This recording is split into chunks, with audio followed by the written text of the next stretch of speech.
Welcome to Attenuation, a weekly podcast where two friends come together to drink beer, discuss beer styles and trends, and just generally ruminate on the meaning of life, aka beer.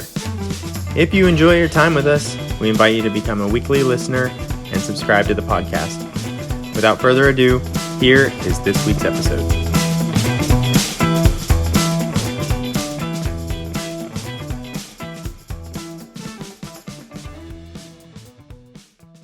Hello, and welcome to episode 57 of Attenuation, a beer podcast.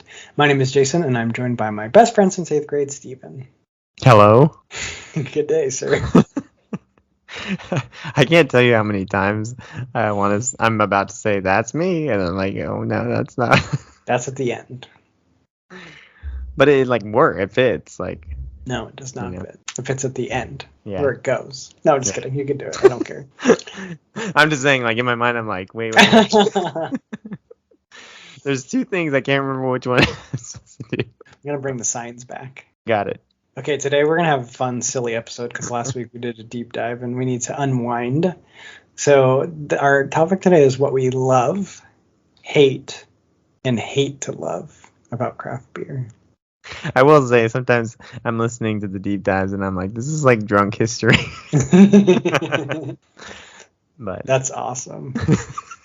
I love that show. Well, I guess I watched it when it was a YouTube show, but they turned it into a real show, right? Yeah. I think on Comedy Central or something. I don't know. Awesome. Yeah, we should just start calling them drunk histories instead of deep dives. That'd be fun. Okay, yeah. We're gonna get sued by. Yeah. They'll send us a cease and desist. All right. Well, before we get into this very exciting episode, we have to do our favorite part of the podcast, and that's the drink and beer segment. So we have a lot of beers to try today, Steven. Are you ready? I'm ready. So the way this normally works, are you going to do your special one first? My special one? Yeah. Yeah. Oh, yeah. I'll do my podcast beer first. I'll do the other one in the beer news segment. Okay. Fair enough. Okay, so this is going to work like regular, except I have two beers. So generally the way this works is I introduce my beer, give some nose notes, pass it to Steven to do the same, and then we cheers and taste and give our tasting notes. So today I'm doing the long-awaited, because Steven was so kind to bring me an atomic Torpedo. I ran to the store and got another regular Torpedo. So we're going to do the head-to-head Sierra Nevada Torpedo, which is their extra IPA, 7.2%, and then taste it side by side with their new atomic Torpedo, which they're calling East-West Coast IPA fusion style. And this one's 8.2%. Here, I would make an analogy to like a East Coast and a West Coast rapper collaborating, but I don't. I don't have enough rap knowledge for that. Oh dang! I don't either, so it's fine. Oh, I thought you might. I'm so dated. I'll date myself if I say what rappers I'm into. I don't know what's cool anymore, Steven. Yeah, I don't either. So they only rap on pop songs anyway now. So. Yeah. So first I'm gonna open Torpedo, and I'll give my notes on this one. And I'll try to smell them side by side too. So as you would expect, it's like a light amber, some big bubbles, a pretty a medium head. Not really lacy, but the bubbles are quite large. But it's staying there. Yeah. So it's quite malty, and then I get some pine, some tropical notes, a little bit of pineapple, mango, orange. But yeah, it's all very balanced. The head isn't crazy. It's pretty subdued. Let's see what the atomic Torpedo looks like.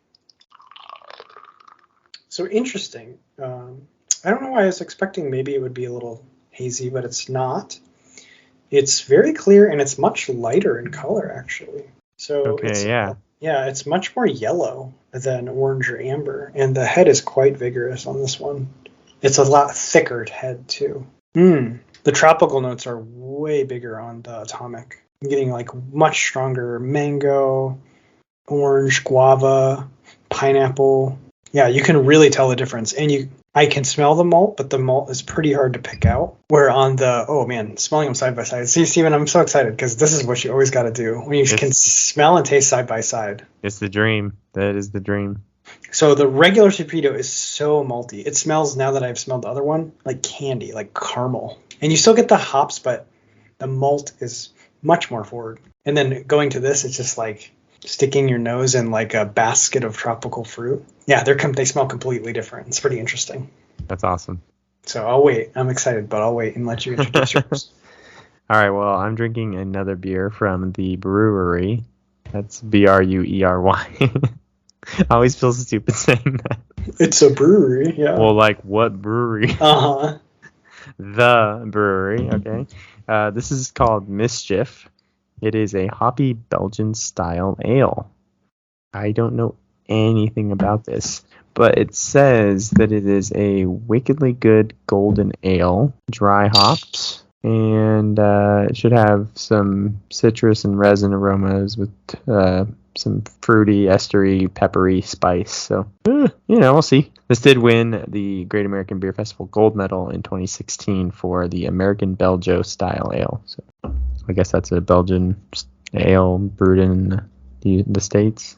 Well, that's a good sign. Yeah. Whoa. It's like foaming out of a can. Okay, so this is a extremely pale. This is like... Oh, yeah.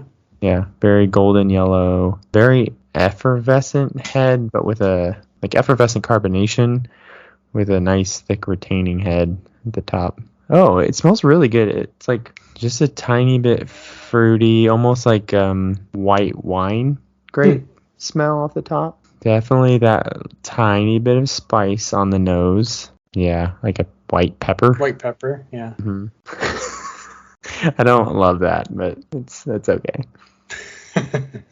Are you getting the hops at all? Because it said it's hoppy. Not really, other than maybe just like a little bit of that, like maybe a melony hop or something.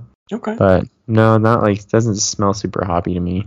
It smells very estery, like a Hefeweizen kind of, that like coriander. Is it not coriander, cloves. That like cloves, white pepper smell. Yeah, that kind of spice. Yeah. It kind of smells a little bit like a Hefeweizen, like that, but that banana estery smell. But yeah, interesting. All right, you ready? I'm ready. Cheers. Let's taste. Cheers. Okay, this has been an experience. You have to do this, Stephen.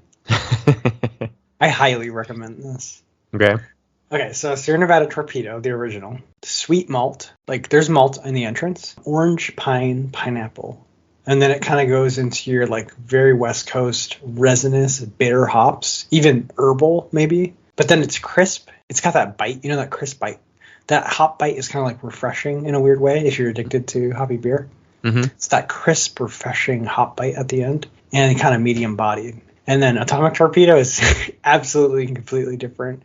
It's the malt is not present in the entrance at all. It's just like a double stage of tropical flavors. So like mango, orange, pineapple, and then tangerine. And then I'm getting like this wave of blood orange, like sweet blood orange, kind of like in the middle. And then you do get the hoppy pine, but it's like nowhere near as bitter as the Torpedo. Like that's definitely the East Coast influence where like...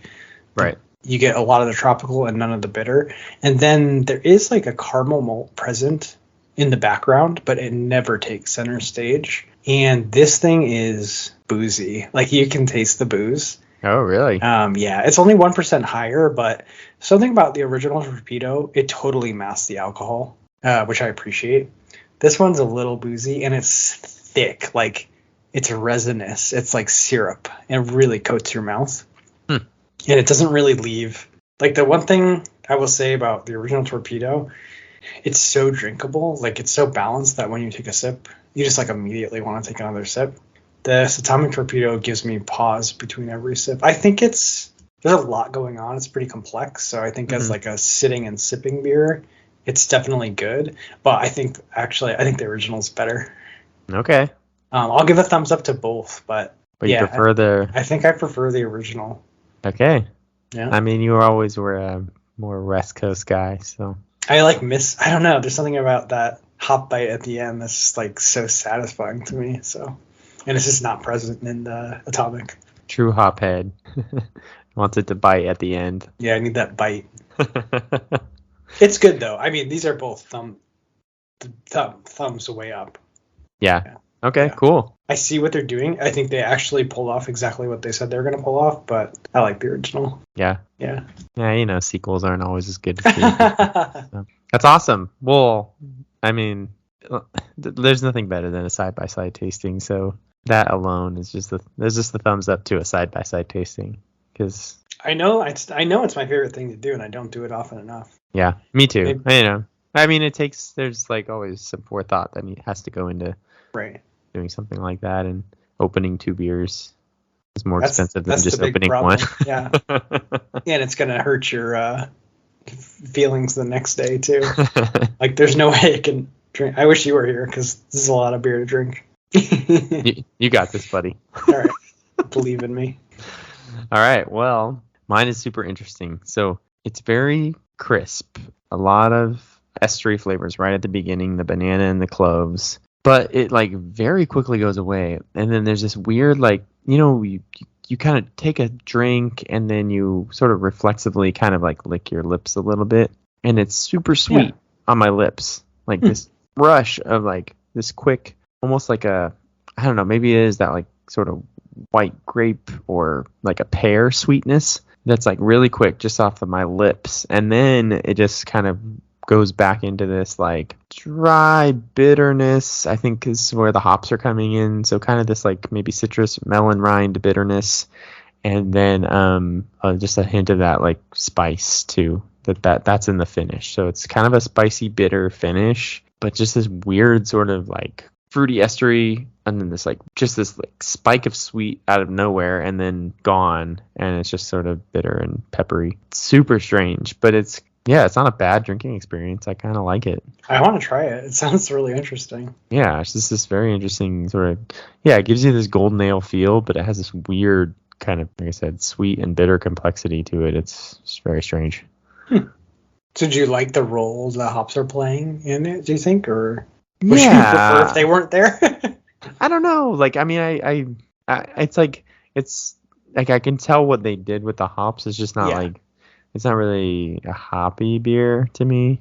Like I don't feel like it doesn't satisfy my craving for hops. Okay.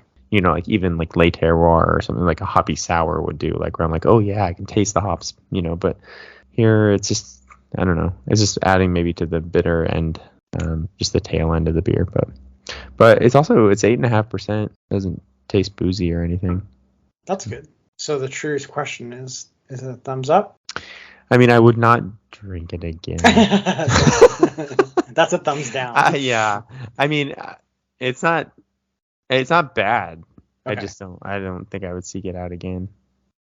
Okay. But I'm proud of myself for drinking something like this. I'm proud of you too. Buying something like this. Yeah. Well, you said last episode you're going to start pushing your envelope. So yeah. Try new styles. All right. You get the merit badge of trying something out of your comfort zone. But I want to see. Oh my God. Were you a scout? I was. Oh my gosh. So was I. You were too, right? I never made it far. Out of Did you? Were you Eagle? I didn't enjoy it. I just no. My brother was an Eagle Scout. Oh, nice. Yeah, he was the scout. Like he was the true. He like knew how to like tie real knots and stuff. My motto is, if you can't tie a knot, tie a lot. There you go. like just make a lot of loops and yeah. What did you get to? What rank? What does it go by? It's like star. There's Eagle, it's star. So weird. There's like first class, second class. Yeah, second class, first class, star. It's Scout, something. Tenderfoot, second class, first class, Star, Life, Eagle. Star, Life, Eagle. Yeah, maybe Star. I think I only made it to like second or first class. Yeah, maybe Star. I tried to do all the easiest merit badges. Nice. Like I played trumpet in high school, so I did the bugling merit badge. That was cool. That's awesome. Yeah, just had to learn to do a few bugles. Play taps. I had to learn how to play taps on bugle and got my merit badge. So the easy one. The scouts really figured out achievements like 20 years ahead of their time. Because you would do something and then you get a little cool badge you get to put on your uniform. Yeah. And now we're used to like, oh, you unlock this thing, you get a... Oh, yeah, you get a... Yeah. But like, they were way ahead of their time. Yeah, it was like an upvote on Reddit. You know? Oh my gosh. All right, we're definitely having a fun episode. Yeah. Okay. I loved the callback to merit badges there. Yeah, I don't know why that popped in my brain. Yeah. Anyways, Now we're gonna have to like think of the whole thing, like what merit badge we got this week. I got the trying something new merit badge.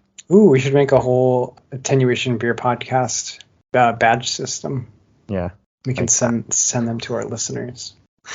All right. Well, this guy. I want the smoothie sour merit badge. Yeah, you definitely get that one. I'm gonna keep us on track and push us into our next segment, which is postscripts and beer news. I'm glad somebody's doing that. So postscripts are when we come back to something we said we'd revisit in a previous episode, which we have 2 today. And then beer news, of course, is beer news. So, Steven, we had a postscript from the last episode, our Trappist beer episode. We had 2 questions. One, I have the answer to the first one, and you have the answer to the second one. So the first one was, what are the rules for being a Trappist monk? Because you said you were going to join the order. So, yeah, my wife also told me today, make sure to postscript that she is 100% down with me. Well, she said something about like, oh, I'm good with you, like doing a thing where you don't talk for a week. Yikes. Yeah, but then she was like, but truthfully, like she said she wanted to go on the 10-day retreat where she didn't talk. Cause right now she's doing a lot of substitute teaching for 2nd graders, and she's like, I kind of just want to not talk to anybody for. Tell her to go. Yeah. Okay, anyways, the rules for a Trappist monk are you have to be practicing Catholic. You have to have some college or work experience and or professional training. And I dug into this a little deeper. It's because I think they want you to have experienced a lot of secular life to make sure you want to like give it all up, if that makes sense. You have to be yeah. Well, this must have been off a U.S. website because it says U.S. citizen or permanent resident, but I think that's probably depends on where you're going. Free of debts makes sense. Long-term family obligations and addictive behavior. And then I'm out. Good physical and emotional health. And then you failed this one, Stephen. You have to be single or have received an annulment. Can't be married. Wah, wah. So those are the rules for a Trappist monk, at least according to this website I read. Okay. Source your info. Is that Wikipedia? No, I think it was like TrappistMonk.net or something. Oh, okay. That sounds legit. Yeah, it is Trappist.net. Oh, yeah. A monastery of the Holy Spirit. That's reliable. In Georgia. That's why you had to be a U.S. citizen. Oh, interesting. Okay, yeah. Yeah. Ooh, actually, their abbey looks dope. There's cool pictures of it. Oh. Sorry. Well, that's cool. Yeah. So they have like Trappist abbeys in the United States? Apparently, we're learning a lot today. Man, it's like discovery. I don't think they make beer here, though. Yeah. Wah, wah. Wah, wah. That's not a fun Trappist monk to do. Yeah, so then what was the other one? Oh, that we were wondering, because Chimay is like widely distributed, right? So you're kind of wondering like how much beer they actually make. Right, because it's everywhere. Like yeah. So Googling pictures of the Chimay Abbey is ridiculous. They're huge. It's huge. It's ginormous. And I found this great picture of this monk, like, it looked like he was maybe being interviewed in front of the like big fermenting tank, but it's just this cool juxtaposition of like a holy man in front of this like, yes. Oh, we also make a ton of beer. That's actually so cool. Really cool. I guess one of the beers Chimay makes is called like potass beer or something, and it's that one's only for the monks. And they save some for themselves. But yeah, so what I looked up because I wanted to know their production numbers, and from what I can tell, and I was trying to do quick math and convert megaliters into gallons or whatever. But anyway, it turns out it's about 38 million 12-ounce bottles a year. Okay, yeah. Which is like 3.2 million gallons. That's that's a significant amount. Yeah, it's substantial for sure. Okay, well that makes sense. That's why you can get it in grocery stores. Yeah. I think like I couldn't find data any newer than like 2007, but I think it said something that they make like $50 million. I don't know if it's $50 million in sales a year, which seems kind of low for 38 million I don't know, bottles, but maybe that's I did profit or see something. I did see they produce more beer than any of the other 11 Trappist Oh, okay. officially recognized Trappists. They have the highest production, which They're makes the biggest. sense Yeah, because you yeah, see that in most places. that's the one you see everywhere. So, but pretty cool. All right, and then we also have. I'm actually so excited for this. We have a follow up on some beer news. So I was able to find the 8 beer, Troy Aikman's Elite Light Lager, Yes, light. Make sure you put that in there. and it's 4% alcohol, 90 calories, 2.6 grams of carbs, made with organic grains. Sounds amazing. And the best thing about it, What's that? I got it in a single. Nice. So you only have to drink one. A cheap single too, although still kind of expensive for a light lager. I got it for $2, and then one can of it for $2. Yeah, it's better than buying 6. Yeah, for sure. Okay, so I'm gonna do a little. This is my second beer tasting. Very, very light, very Yes. pale. Nice little head. Nothing too crazy, but nice little head. Smells good. A little estery on this one too. Maybe a little too estery for a light lager, but that's about it. There's not much aroma going on. Well, that's fine. I think light beer. That's okay. Yeah. Okay. Yeah, I mean it's too estery. Okay. It really is. It's kind of like, I don't know, it's not as classic lager flavors where you would actually not have those esters, right? That's part of the reason you cold Yeah, to kind lager of a beer, get rid right? of Is some of get those. rid of those. I mean, it's not terrible. It's kind of like, I don't know. It's almost like a Kolsch. Tastes like a Kolsch. Oh, okay. Interesting. Would you drink it if you had to drink a light beer? Would you drink this one or? Yeah, probably. Now here's the real question: would you drink this or Daylight from Lagunitas? Oh, I mean, Or I'm gonna is it drink called Day? Is it Daytime? Daytime. Sorry, 'cause I think that's one of the absolute best light beers. Let's compare though. How many calories were in that, 90, and how many carbs? 2.6. Okay, so Lagunitas Daytime is 98 calories and 3 carbs. Yeah, so basically the same. Yeah, I think that's the king of light beers. If you can get Daytime from Lagunitas. Maybe I'll have to do it side by side. But yeah, I mean, it's good. It's good. Like, it's really not. It's actually pretty flavorful for a super light beer, as light as it is. It's serviceable. All right, fair enough. Maybe it won't get on that like worst 250 list, like you said. I don't know. like yeah, it's okay.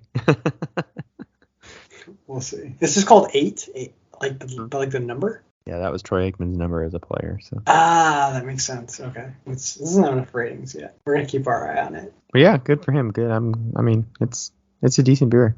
All right, are you ready to get into our main topic? Yes. We're gonna talk about things we love. We're gonna talk about things we hate. Or we're gonna talk about the things we hate to love about craft beer. Oh, about craft beer? Oh, Yeah, this is a podcast about beer, Stephen. Oh, I gotta remake my list. Oh no. All right, do you want me to start? Just kidding. Okay, good. You ready for the topic? I guess I'd cross off Taylor Swift off my love list. Wow. Actually, I love Oh, craft beer. I like Sorry. Taylor Swift too. I was just, All right. just listening to Champagne Problems on the drive home today. No, look at you. Okay, loves about craft Okay. beer. About craft beer. Go first.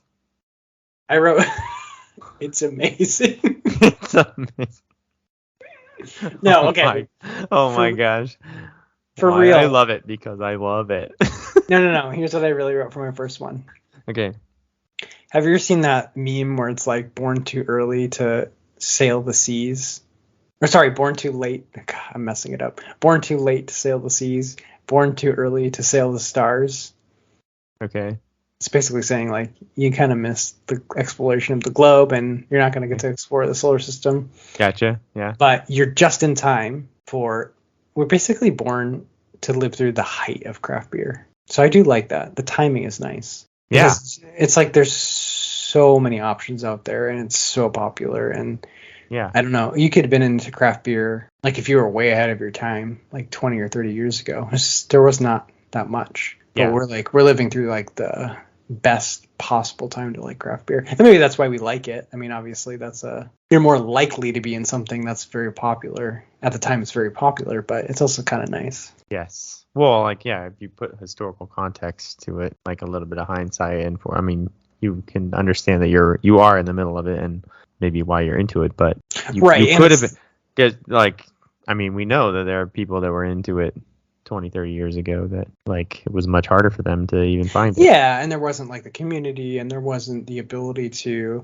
I feel like a lot more beer is becoming available in regions where you wouldn't necessarily be able to get it. So you have things like Tavor and stuff like that. It's just like there's so much of it, and it's becoming more and more available like every day, I feel. So I love that. Well, I'll kind of go right off of that. Like, one of the things I wrote down was I love that it's much more common to see like these old styles being brought back. So gozas and just wild ales and wild fermented beers and Belgian styles and then like new styles, right? You have like innovation and just the evolution of sours and the evolution of IPAs.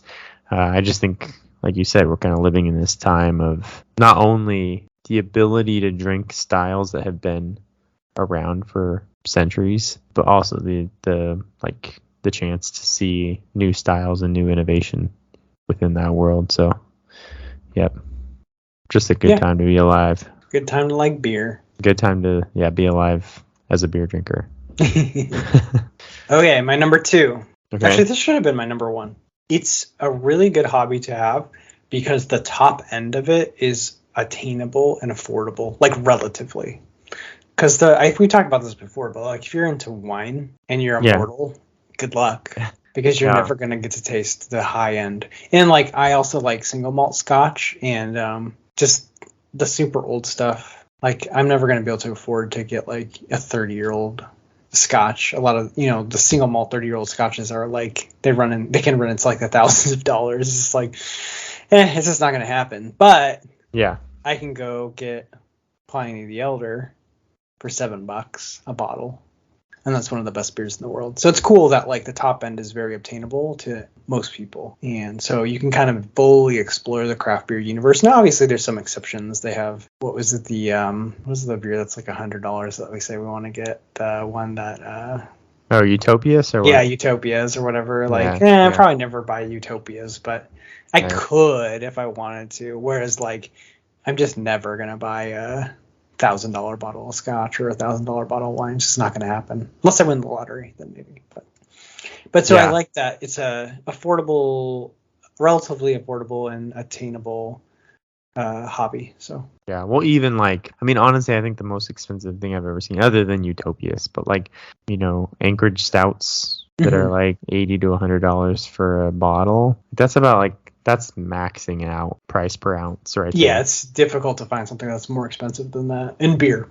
And even though, even that, to craft beer lovers and craft beer hobbyists, they kind of scoff at that. Like, really? I think you're way past. Yeah, you're way past the price point. Like, obviously, with all goods, there's diminishing returns. So, like, you do get a slight raise in maybe quality and experience, and as you go up the price scale, but like it drops off very quickly. So like if you look at, the analogy I always make is like if you had a car that didn't start and it was like unreliable, and then you got like a brand new Toyota Corolla, you'd be in heaven because like the quality of life difference, you have not hit diminishing returns yet, right? So you're still going up that diminishing returns like arc. But then if you were used to having a Toyota Corolla and then you got like a Lexus, it's like, okay, cool, I have a reliable car, and now it has like leather seats and cool, it has it's a Lexus, blah blah blah. But like the jump is not, there's not that jump. So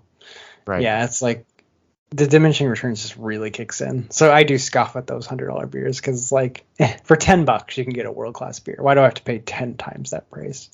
Right. Yeah. So there definitely is sort of a price point where I think craft beer hobbyists have gotten used to being able to again drink some of the best beers in the world for not very pretty reasonable price. So when they see prices like that, it's kind of like, okay, like what's going on here? Like hype, exclusivity, like what are you are you putting that much into the beer to make it? And maybe they are. Maybe they're putting so much time and the price of ingredients and all the stuff. I mean, maybe. Yeah, maybe. But but you're pushing it there. And there's certainly like this threshold that even the most, even people that have a beer podcast, even the craziest beer hobbyists like ourselves are like, that's not worth it. And I spend a lot of money on craft beer every year. Yeah, same. I always just think how many other beers I could drink. That's the thing, like price. $100 bottle of beer, you can get 10 dope bottles of beer. Yeah, exactly. Well, another thing I wrote that I love is just the kind of the experience that craft beer allows for, just visiting different breweries and seeing what they brew and trying stuff and learning about new styles and just kind of the overall experience of it. And then I've had quite a few experiences over the last few years of drinking at different breweries with friends and family, and it just becomes an experience of like, oh yeah, I want to try this, and we're trying each other's beers and tasting things and finding what we like and finding what we don't like and that kind of thing. So just the experience of the craft beer is kind of what I've fallen in love with lately, for sure. No, that makes a lot of sense. It is like, that's another fun thing, is like just going to a brewery with a bunch of friends and trying everything. And yeah. And it's just, it helps that there's alcohol in it. A little bit of a social lubricant. So. Always nice. Always a benefit. We'll get to that again in my hates. But yeah. So my third and last love is that there's so many different styles. We've openly admitted we haven't even really dabbled in every style as much as we'd like to. It's crazy how wide the universe of craft beer is.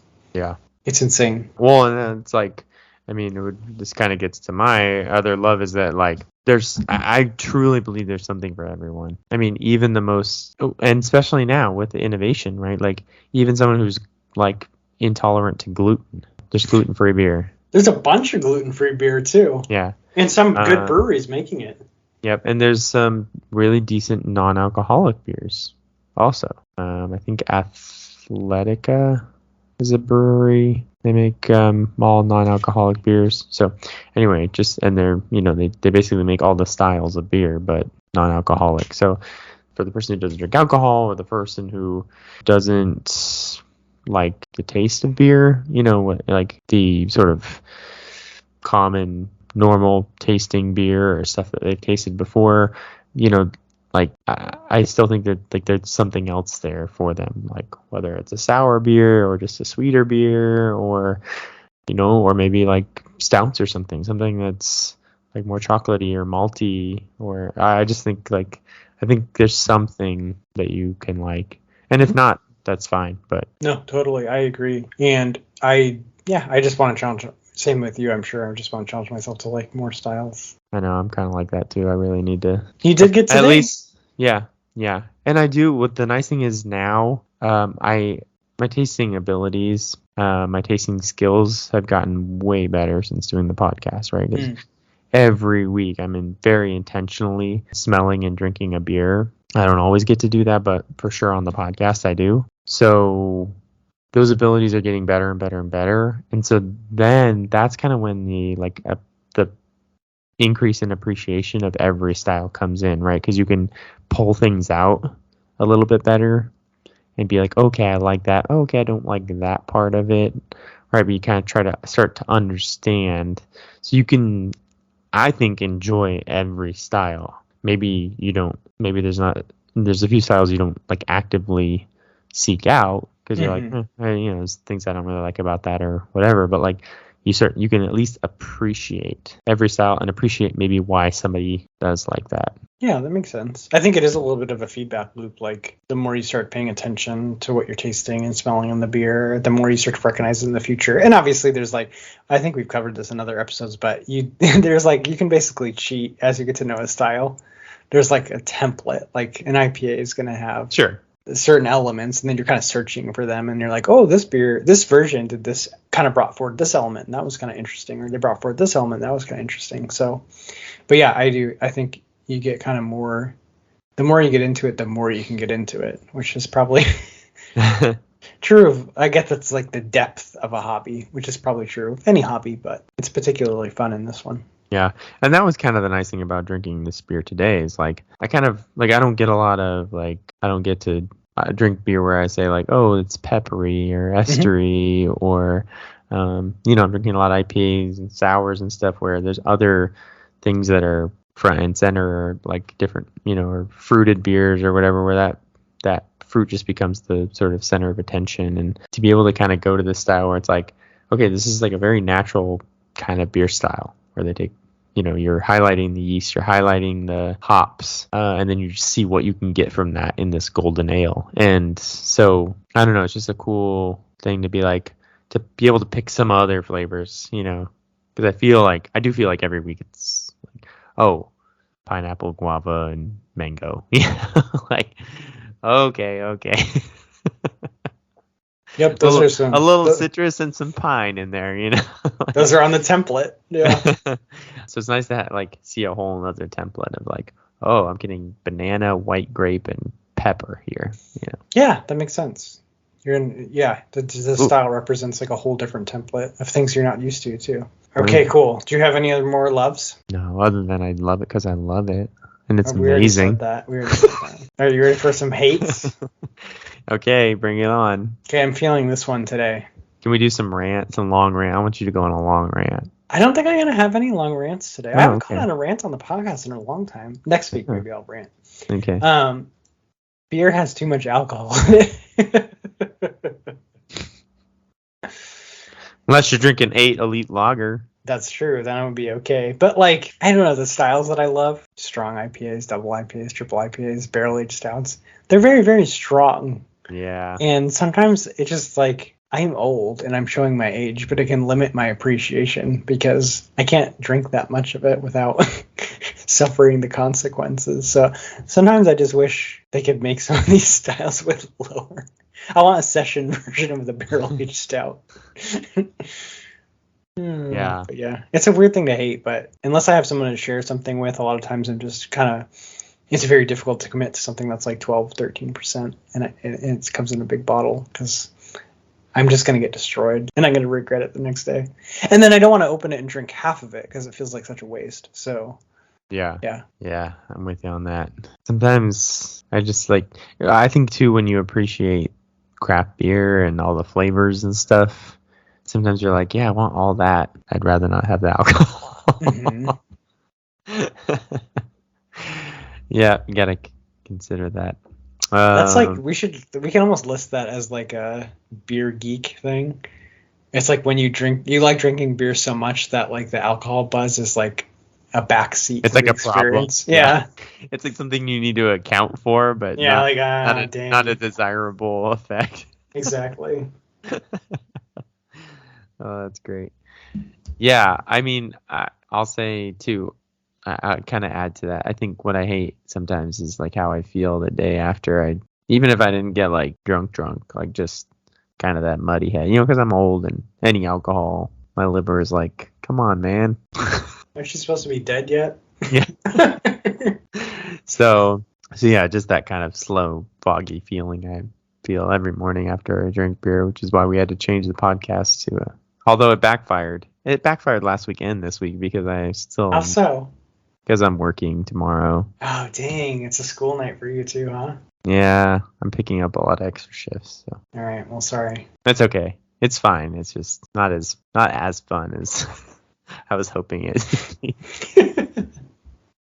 Switching to Thursday nights, but yeah, okay. So alcohol, foggy head afterwards. Yep. One of the things we hate about it. Okay, my second hate. This one's kind of stupid, but I kind of do feel this way. Craft beer is too popular. Ah, okay. Just because it's fine. I mean, it's good because the popularity drives the innovation, drives breweries open and stuff like that. But yeah, when a lot of people are into something, it's sometimes like, oh man, this is a pain in the butt. Like, it's why you have a 4-hour wait at Russian River to try Pliny the Younger. True. And it's something that it kind of affected, I guess beer is a little bit immune to it, but it's really affected the single malt Scotch world. Really? Single malt Scotch has gotten a lot more popular, and Oh, I thought you meant like craft beer had ruined single malt. oh no, popularity has ruined Okay, single malt okay. Scotch. And you've seen, so it's kind of fascinating to watch, but because there's so much demand for it, you've actually seen where they are dropping age statements off certain malts, like because they just run out. They're running out. Okay. So for example, to put like 12 years old on a bottle, they can mix a lot of casks to make that bottle because they're trying to keep it consistent from year to year, but they can only print the date of the youngest. So when you drink a 12-year-old bottle of Scotch, there might be some 18 in there to like help round it out, but whatever the youngest thing they put in, that's the year they have to put on it. But you've seen a lot of them drop their age statements because they're much younger than that, but they don't really want to advertise it. So there's just a lot of demand, and the supply is, especially when you have to age something 12 years, it takes a long time to make that, right? You can't just like ramp up production. Right. You can, but you won't reap the benefits for 12 years. So fortunately, beer is a little bit immune to that because production isn't an issue, and you don't, unless you're making a barrel-aged beer, you don't really have to age it. So you can just pump out more based on the demand rising. But I don't know. It's kind of a stupid thing to say, but yeah, I mean, I think popularity kind of ruins a lot of stuff, like national parks. I mean, there's been this like huge rise in popularity of visiting national parks, which is great. It's fantastic. Last time I went to Zion, it was like, oh my gosh, there's so many people here. Really? Even worse when we went? Yeah, it's just worse every year. And, I think like through COVID, like people just want to get outside. And so that makes sense. There's a lot more hiking. But I think I mentioned I went on that Stebbins Cold Canyon hike or whatever when I was there in California, which is a hike that we used to do. And like we just pulled off the road and there was like barely anyone there. And it wasn't even that well marked. Now there's like, they had to add like a huge parking lot because so many people do that hike. I mean, you could do that hike and not see anybody else. Oh, 100%. And now it's like... Yeah, I guess that's what I'm trying to get at. Like, I guess it's a very hipster position to take, but sometimes it's fun when you know about something that other people don't know about. And then when a bunch of people know about it, you're kind of like, oh, man, they're like encroaching. Yeah, like, it like dilutes your knowledge. Yeah, or like they're encroaching on my cool thing. Yeah. Well, I mean, it's the same kind of when we talked about imposter syndrome a little bit. Like, it's great. I love craft beer. It's a big hobby of mine, and I have a podcast. But like, I know there's tons of people that know way more than me, and they would probably be way better at podcasting about craft beer than me. So sometimes I get that like sort of feeling like, man, I'm like way in over my head because I can't like it. I can't ever like it as much as probably some other people like it. But I don't know. That's not like a positive or negative thing. It's just a thing, But yeah, something that's super popular. I don't know. I guess you just have to ride, just be in the middle of it. Yeah. And enjoy the benefits of it being popular. Right, because there are benefits of the popularity. So I hate the money I spend. I didn't write this one down, but this is a great one. I mean, it was funny because we talked about how like it's actually it's very accessible, and you can get like some of the best beers for a pretty good price, but also you can get carried away. You can spend a lot of money, and especially in the position I'm in where I really want to try new things. I do want to try the best beers, and a lot of times those things, I'm trying to drink the best beers around the country, and so those beers have to be shipped to me or something. So I've done 2 Tavor boxes. I was gonna say you got to uninstall Tavor, sir. Yeah, one's on the way. I'm pretty good at like self-discipline. I don't like, I'll see stuff on there that I know that I'm sure I would want or like, but it's pretty easy for me now to just say, I'm good. Okay, good. But yeah, so I did a box that came a little while ago. I have one. I think it's on its way right now, and then I haven't added anything new. Taking a break, so I think that's probably what I'll do is just do like maybe 1 or 2 boxes, then kind of like chill out for a while. I think it's fun if you take the break too, because it kind of makes Tavor super exciting again. If you do it every month, you're kind of like, you get into this weird routine where I think it loses some of its novelty. Whereas I think that's fun if you just do it a couple months, like every every 6 months do like 2 months, I think it'll be really exciting all the time. Yeah, and I mean, you're 100% correct, because right now I'm in this thing where like I'm getting the notifications again when they post a new beer, and now for those 2 boxes that I did, I like every day I was really excited about what was on there, and now all of a sudden I'm like, meh, okay, yeah, whatever. Like even things that like would probably be exciting for me are kind of like, meh, okay, whatever. Yep. So it's time to take the break. Not worth again. it. Yeah. So yeah. So I like it in like small little spurts of, and it's nice too because I can get a lot of cool stuff around here. I don't, I have a couple really great bottle shops nearby that I can get great stuff at, and great breweries around this area. So it's not like I'm lacking for good beer. I was telling Jason earlier, I got Other Half in my local grocery store. I can't believe this that. week. That's amazing. So if I can get Other Half here, then I don't really care about. Well, yeah, that ties back into anything what I else. was saying before. Is like stuff is getting places. Yeah. Like Everyone's distribution is increasing. getting better. Yeah. Yeah. Just get New Glarus to ship their stuff out of Oh my Wisconsin. goodness. I'm gonna write them a love letter.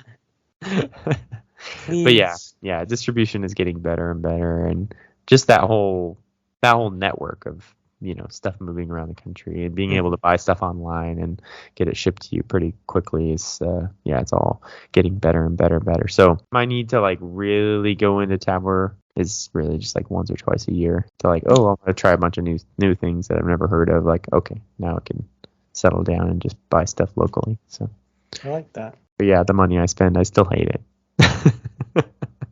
Because I hate spending money in general. So. Same. Buyer's remorse is real. Every time. Spend like 3 months researching something. Finally, like, okay, I know what I want. I buy it. And then the next day, I'm like, why did I do that? I actually made a pretty big purchase the other day, and I haven't even received it yet. And I'm already like, why did I do that? I'm such an idiot. I'm so stupid. Okay, my last hate is regional availability, which we've obviously touched on. But even though distribution is getting better, it's like I still can't get Treehouse. I want Treehouse. I want New Glarus. I just want some of these things that I just absolutely can't get, really. So that is a hard part of the hobby, because you do hear about these things and you really want to try them because they're so exciting. But getting them is just pretty unrealistic unless you're willing to travel or do some beer trading, which I keep playing with the idea, but it's a lot of work. And if you just lived in Wisconsin, you just get Belgian red whenever you want it. Yeah, and I know it's all relative because I can get Pliny the Elder whenever I want it. So I'm sure there's people that are jealous of my situation. But the grass is always greener, But it's not Belgian red, though. I know. That's like one of my favorite beers in the whole world. That beer was amazing. I'm so glad you tried it. Now you understand my love of Belgian red. Yeah. It made its way to my top 10 for sure. It's so good. It's like on my list if I could only drink one beer for the rest of my life, I think. Yeah, that and There's Sally, right? Hey, that's our next episode. Fun episode. What? Drink one beer for the rest of your life? If you had to pick, we'll pick our top 10. This is confusing to parse, but our top 10 picks if you could only drink one beer for the rest of your life. Oh, people are just like chomping at the bit for that episode, I'm sure. Well, it's a silly, fun episode. It's for us, Stephen. The podcast is always and will forever be for us. That's true. If people want to come along for the ride, they're more than welcome. But yeah, welcome to the show. It's really about me and Stephen hanging out and drinking beer.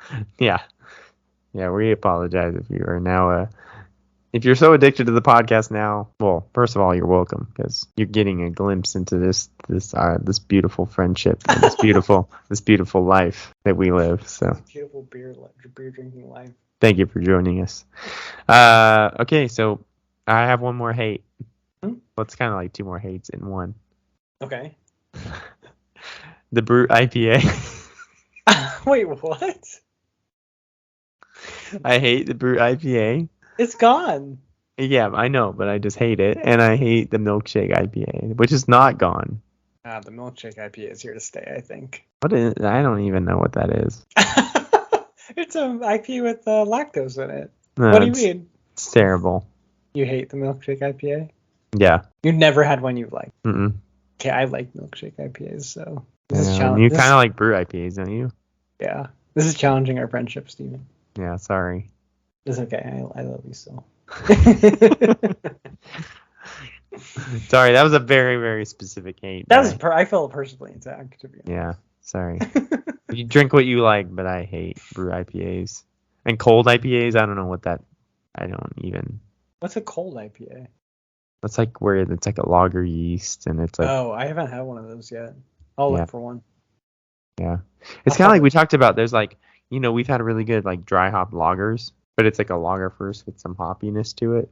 Yeah, I love those. Whereas like the opposite, it's kind of like the cold IPA, right? It's like IPA first. Oh, so it's like the other direction. Cold, yeah, it's weird. I don't like it. I'd much rather have a dry hop lager than a cold IPA. That makes sense. I think I haven't had a cold IPA, but I think I will agree. I'll see if I can find one. Yeah. Do any of the major distribution? Yeah, actually. Who makes one? Somebody. I'll think of it. I'll let's postscript it, and then I'll look for it. Something I could get though. Yeah, there's something you can get. I'll get one. It might even be Sierra Nevada, but I'll double check. Okay. Yeah. Let me know what it is. I'll get one. I'll drink it on the podcast, and then maybe I'll hate it with you. Yeah. Okay. Okay. Ready for our last hate to love? Hate to love. This is like a double negative or whatever. This is easy for me. There's just one thing that I hate that I love. Okay. And that's smoothie sours. I hate that I love it. I hate it. I just every time I drink one, it's like that post beer clarity, Yes. Why did I drink that? Why did I love it so much? Yeah. I think I'm like right there with you, because it's like I'm over here trying to be like, oh yeah, I want to drink this barrel aged stout because it's so complex. But then on the other hand, I'm like, ooh, this is tasty. Ooh, tastes like juice and it's sour and I love it. And it has alcohol in it. Yeah. It's like the least cool thing to drink in the craft beer universe. 100%. But there's no denying it's good. No, it's great. It's awesome. What I love too is that like there's breweries that just like almost exclusively make this style of beer, and then they also do like beer ice, like they turn their smoothie sours into soft serve and stuff. Like it's a whole thing. Like it's not like the breweries can survive on this. This is not like the brewery is surviving by making heavily fruited smoothie sours and then also sometimes turning those into soft serve ice cream, which you've consumed. And they've made like a successful, profitable brewery based on that style. That is awesome. Hate to love it. And obviously there's no shame because this brewery is selling beers and selling a lot of them, and they're selling a lot of soft serve beer ice cream. And we take our beer geek position that you drink what you like. Eat what you like. It's beer ice cream. I don't know. I've had a few. Okay, so I had this one. I posted it on Instagram. It was this. It's called Camp Hydra, and it was a WeldWorks collaboration with Mortalis Brewing, I think, which is in New York. Don't quote me on that. But anyway, this was the most sour beer I've ever had in my life. I'm looking at it right now. Not even close. It looks radioactive. It's like it looks like a Jamba Juice. That's how thick it looks. Yeah. No, it was. And have you ever like eating like fresh raspberries and then you get one like maybe the smaller one or something and you eat it and it's like super sour raspberry like that. I feel like those were the only raspberries they used in this beer. were the ones tiny sour ones. Yeah. Where you're like, oh yeah, I got a sour one. No, those are the only kind of raspberries they used in this beer. It was the sourest raspberry flavor I've ever tasted. After this great I think it used guava. I think it was guava, raspberry, and coconut were the fruits they used. But the sweetness, the flavor was very like apricot, sort of stone fruit. So it was this like great apricot sweetness, and then just this raspberry sour that just smacked you in the face. And then like a nice coconut creaminess too, and obviously just a thick smoothie beer. But man, that was fun. Like I can't believe I drank the whole 16-ounce can because honestly, every drink was like when you first put a Warheads candy in your mouth. Like you can suck those things and you can suck the sourness off real quick, so it's only like 5 to 10 seconds of like really crazy sour. But that was like every drink you got that. I want to try one of these so bad. So you're saying it was more sour than Illusion of Safety? Yeah. And more sour than that like 9-year-old Beatification. Yeah, it was. Wow. No, it was smack you in the face every time you took a sip. It was brutal, but it was amazing. I gotta get one of these. It's a collabo though, so they probably didn't make very many. I'm like telling someone at work about this, and they're like, "So you didn't like it?" I was like, "No, I loved it." And you're telling me, and I'm like, I want to try this more than anything in the world. Yeah. Yeah. So anyway, there's just some like great. There's a lot of variety, and I mean, of course, you can drink the 450 North ones that are just juice. Just juice. Like really feel like it's just juice. And then there's other great breweries doing just amazing smoothie sours. So it was funny because very early on I didn't like this style. That's what's interesting is that like when I first started to drink these, I was like, I don't know, like something about like maybe the lactose or sometimes they use marshmallow in it. I don't know, something was like kind of off. But then, they've just gotten better and better and yeah, dialing it in. Yeah. Nice. Love to hate. I love that I hate them, yep. Feel guilty every time I drink one. All right, sir. Is that an episode or what? Yeah. Did you do your hate to love? What was your hate to love? I piggybacked off yours. Oh, smoothie sours? Or just like, just things that are like super approachable in general. It makes me kind of feel like I'm kind of faking it, or I don't know. It's stupid, but you should drink what you like. Yeah. The heavily fruited stuff. Any of the like kind of, I don't know, cheesy. It's like we're gonna go, hey, remember last year when I missed Miraz Sour Day? I'm not gonna miss it this year. It's April 30th. But that's like a hate to love. Like, I love them. Yeah. If they just take like a base sour, like a golden sour, and then they just make like 10 different versions of it, but it's all the same like base beer, but they just put like different fruits in it. Yeah. And it's like, this is derivative. This is like templated. Like, this is not, I don't know. It's not whatever, but it's amazing. And I love all of them. And I'm so happy they do it. So like, it's the antithesis of like, I think like embracing that is like being the true beer geek. It's like, I see what they're doing and it's like nothing fancy, but you can't argue with the results. Like these are so fun to drink. Right, exactly. And they taste like juice and like, I don't know. But at the end of the day, it's like, I'm having a good time drinking them. So who cares? Yeah. I guess maybe one of the things I should have added to hate was the calories though. Oh, that would have been a good one. The craft beer calories. Yeah. Can be killer. So. Yeah, that's a good one. Because if you want to drink flavorful beer, probably going to get some calories. Totally. All right, well, let's see. If you want to contact us, we're available at contact.attenuation@gmail.com, but probably much easier to just hit us up on Instagram at attenuation.podcast. And I think that's it. This has been episode 57 of Attenuation, a beer podcast. My name is Jason, and I'm joined by my best friend since 8th grade, Steven. That's me. You nailed it. And we are saying cheers, drink some good beers until we see you again next week for episode 58. All right, cheers, buddy. Cheers. Thanks for listening to this week's episode of Attenuation, a beer podcast. Don't forget to subscribe to the podcast and follow us on Instagram or Facebook for more fun content. Catch you next week. Cheers!